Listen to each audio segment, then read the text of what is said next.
नमस्कार back to our channel friends. मैं आप सबका अपने चैनल स्टॉक्स वाले पे बहुत स्वागत करता हूँ। स्टे फिल फैमिली डे फिल्म बस मैं रिक्वेस्ट करूँगा दिल से कि इस वीडियो को पूरा अंत तक देखें, बिकॉज ऐसे कुछ चीज़ें हैं जो लोग समझने के लिए तैयार नहीं होते और मैं समझाने बिना जाने वाला नहीं हूँ। बिकॉज मार्केट में कैसे आपको याद होना चाहिए, कोई भी स्टॉक की गिरावट के पीछे नहीं चलने के पीछे एक वजह होती है। वजह दोस्तों अगर टेम्प्रोरी है और लॉन्ग टर्म है, दोनों में डिफरेंस होता है। और ऑफ कोर्स आपने देखा कि 2022 एक बहुत ही पेनफुल ईयर रहा किसके लिए, ग्रोथ पर्सपेक्टिव स्टॉक के लिए। और आपने देखा 2022 में पीएसयूज ने, रेलवे स्टॉक्स ने एकदम आग लगा दी।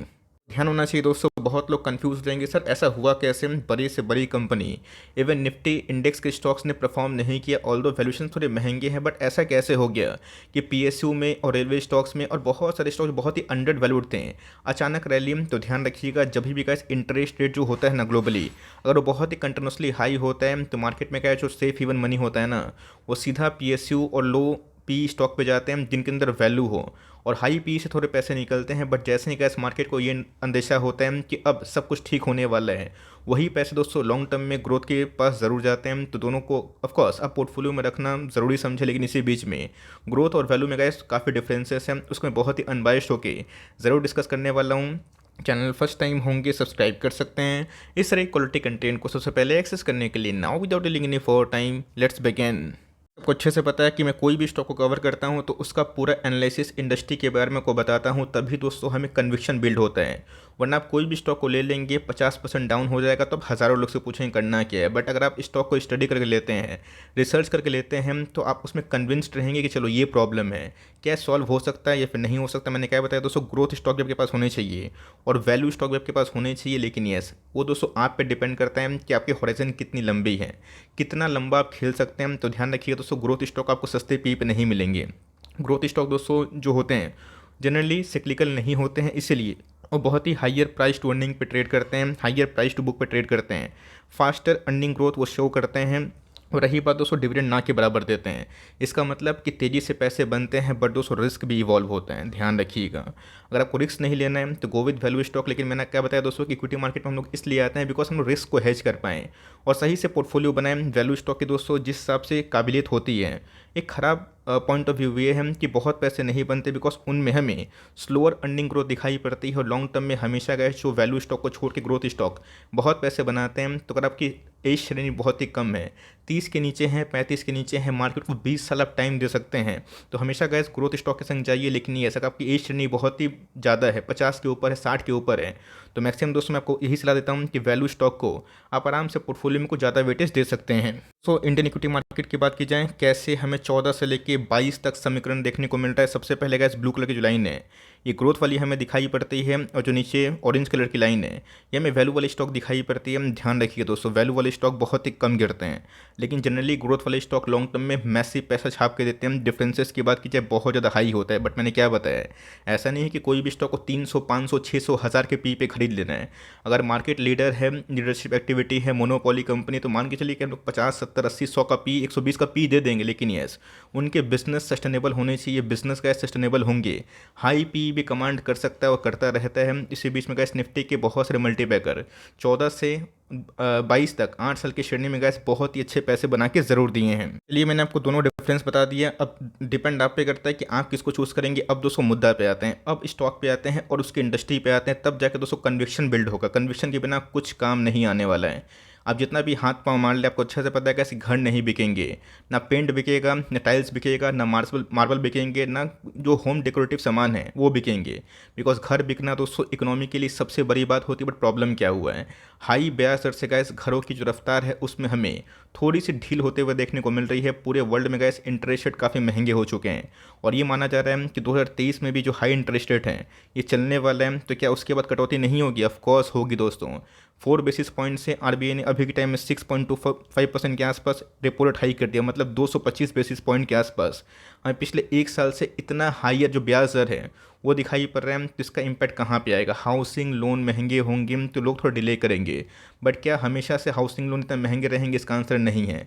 आज एफडी रेट हाई है, ऑफकोर्स आप देख लीजिएगा 6-8 महीना के बाद उनको कट करने की आवश्यकता ज़रूर पड़ेगी, बिकॉज अभी के time bank NBFC FD rate को मजबूत इसलिए बना के रखे हैं बिकॉज वो मार्केट से पूंजी उठाना चाह रहे हैं, बिकॉज उनको भी पता है कि ब्याज दर इंटरनेशनल मार्केट में महंगा हो गया है, आरबीआई भी महंगा दे रहा है। तो ऑफकोर्स इसका जो इम्पैक्ट है हमें हाउसिंग फाइनेंस वाली कंपनी पे सीधा सीधा शॉर्ट टर्म में विजिबल दिखाई दे सकता है। गैस किसी और सिर्फ हाउसिंग फाइनेंस में इस कंपनी का इम्पैक्ट बहुत ही नेगेटिव पड़ेगा। जितनी ही माइक्रो फाइनेंस वाली कंपनी है वो भी काफ़ी महंगे लोन पे अगर आपको कोई ऑफर देंगे तो आप ऑफकोर्स एक्सेप्ट नहीं करेंगे। आज 200 लोग एफडी में भाग रहे हैं, मुझे पता है।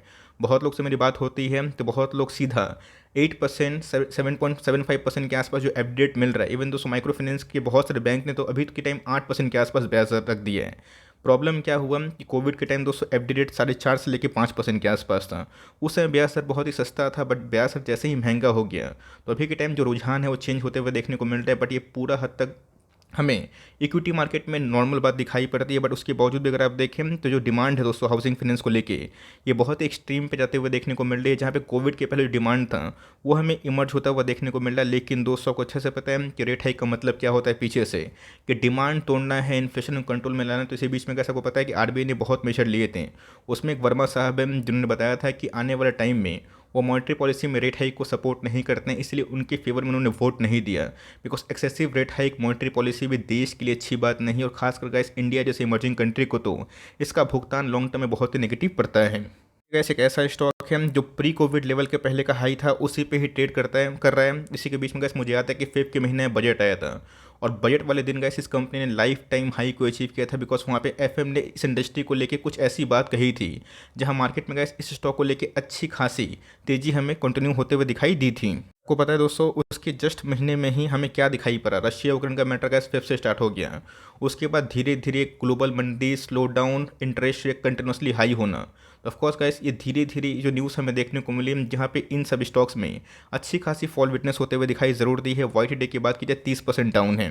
बात लॉन्ग टर्म की, तो लॉन्ग टर्म में गैस अभी भी इसने पैसे डबल से ज़्यादा किए। बट मैंने क्या बताया कि फेब के महीने में गैस जब बजट आया था, मुझे याद है बजट के बाद उस कंपनी ने अच्छा खासा ऑल टाइम हाई हिट किया था। और अभी के टाइम अगर आप देखें तो प्री कोविड लेवल का जो पहले का हाई था 2020 का जो भाव था वो हमें 2022 के एंड में और 2023 के पॉसिबली एंड पे दिखाई देने की उम्मीद हमें दिखाई पड़ रही है। मतलब गैस मार्केट में 2.5 साल में पैसे नहीं बने, और जितनी कंपनी डाउन ट्रेंड में होती है, अच्छे बैलेंस शीट होती है, 20% के ऊपर सीजर ग्रोथ होता है, उस कंपनी में आराम से पैसे बनेंगे। तो इतना गैस मैंने आपको समीकरण इसलिए बताया बिकॉज आपको हाउसिंग फाइनेंस के बारे में कॉन्सेप्ट क्लियर हो, हाई ग्रोथ स्टॉक के बारे में कॉन्सेप्ट क्लियर हो, वैल्यू स्टॉक के बारे में कॉन्सेप्ट क्लियर हो, उसके बाद ही आप रणनीति बना सकते हैं। स्टॉक का नाम अगर आप देखें आवास फाइनेंशियल लिमिटेड, जो अपने आप में ही हाउसिंग फाइनेंस की बहुत ही अच्छी ग्रोथ मेकिंग कंपनी है।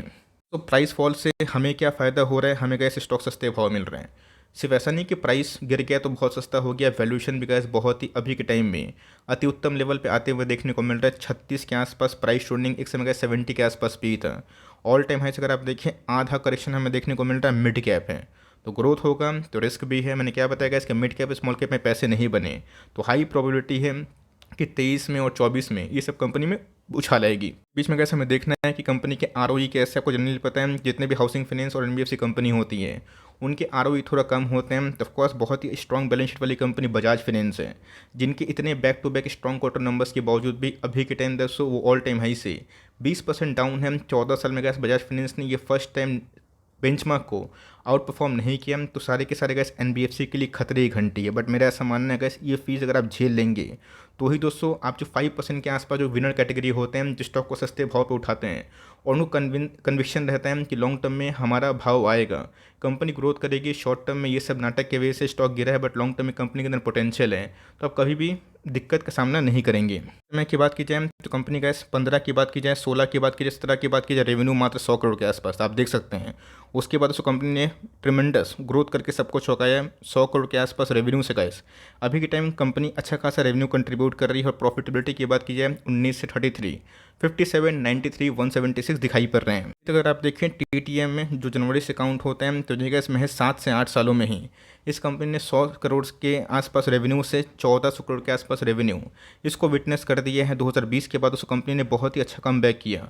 प्रॉफिटेबिलिटी की बात की जाए ये भी इस लाइफ टाइम हाई पे हमें देखने को मिल रही है, जहाँ पे 19-20 करोड़ से कंपनी प्रॉफिट जो है अभी के टाइम 400-600 करोड़ के आसपास डील कर रही है। तो ऐसा नहीं कि इसके आने वाले कल में कठिनाई नहीं होगी, चैलेंजेस होंगे। हाउसिंग फाइनेंस में अगर पैसे नहीं बनेंगे शॉर्ट टर्म, इसका मतलब ये नहीं कि हाउसिंग फाइनेंस पैसा नहीं बनाएगा। सारे के सारे माइक्रो फाइनेंस और हाउसिंग फाइनेंस जो एनबीएफसी अभी के टाइम में स्कैर्ड है, स्केप्टिक है because of larger rate hike, उन सब में भी गाइस देर या फिर सवेर हमें रिकवरी दिखाई ज़रूर देगी। कंपनी के गाइस ग्रोथ बहुत सही होते हैं। टीटीएम की बात की जाए 3 साल की बात की जाए 20% टक्का से बढ़ रही है।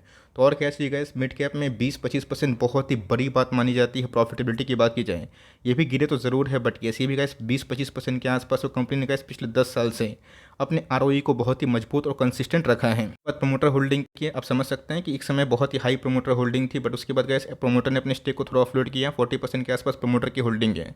एफआईएस ने अपने स्टेक को ट्रेमेंडसली काटा है, बट येस एक समय गाइस एफआईएस की होल्डिंग बहुत ही कम थी, 17-18% के आसपास। आज की बात की जाए 38% के आसपास है। डीआईएस ने गाइस कंटिन्यूसली बेसिस पे अपने स्टेक को बढ़ाना स्टार्ट कर दिया। रही बात पब्लिक होल्डिंग की, ये भी गाइस थोड़ा सा बढ़ा है। और ऑफकोर्स जो 88% के आसपास स्टेक है मेजोरिटी, वो हमें बिग हैंड्स के आसपास दिखाई पड़ते हैं। इनमें गैस मैं यही बोलूँगा, मैंने 5 लाख का पोर्टफोलियो बनाया था, तो मैंने इस कंपनी को भी रखा था। मैंने क्या बताया कि इसमें गैस रशिया यूक्रेन का मैटर आ गया, हाई इंटरेस्ट रेट आ गया, ग्लोबल स्लो डाउन हमें देखने को मिला। सेंसेक्स निफ्टी ने 1 साल पैसे नहीं बनाए, तो मिड कैप स्मॉल कैप भी चल नहीं रहा है। बट क्या ये लॉन्ग टर्म के रहेगा? नहीं दोस्तों, बिजनेस में दम रहेगा, ग्रोथ कंटिन्यू होगी। यस, कोई फ्रॉड वूड का मैटर नहीं आता या फिर कोई इंटरनल इशू नहीं आता, उसको गाइस कमेंट्री देना सही नहीं होगा। तो यस, इस कंपनी में अगर आप निवेश करते हैं तो थोड़ा सा जो अमाउंट है 3%, 2.5%, 4% मैक्स टू मैक्स वो लेके कंटिन्यू करें। बट यस, मैक्सिमम दोस्तों एक्सपोजर होनी चाहिए बड़े बैंक्स में, जैसे HDFC bank, ICICI bank, Kotak bank, axis bank. NBFC की बात की जाए बजाज फाइनेंस, चोला फाइनेंस, इन सब में अब दें। मिड कैप कैटेगरी से ऐसी कंपनी 1 साल लो पे है, तो मैंने अपना लॉजिक दे दिया, और लॉजिक देना इंपॉर्टेंट है वरना आप गुमराह हो जाएंगे। आपकी मर्ज़ी की बात है, निकलना चाहे तो आप निकल सकते हैं। बट येस, कंपनी ख़राब नहीं है। पूरे के पूरे हाउसिंग फाइनेंस में हमें डिमांड की स्लो डाउन दिखाई पड़ रही है, बट मुझे लगता है कि देर या फिर सवेर जैसे ही रेट हाइक कम होना स्टार्ट होगा, अभी टाइम लगेगा, 3-6-7 महीना का टाइम लगेगा। उसके बाद जब मार्केट को अनुमान लगेगा तब शायद तेज़ी आ सकती है। आपका क्या व्यू है इस वीडियो को लेकर और स्टॉक को लेकर कमेंट बॉक्स में ज़रूर ड्रॉप करिएगा। तो गाइस मिलते हैं जल्दी ही, तब तक के लिए bye. Thanks for listening friends, God bless you all.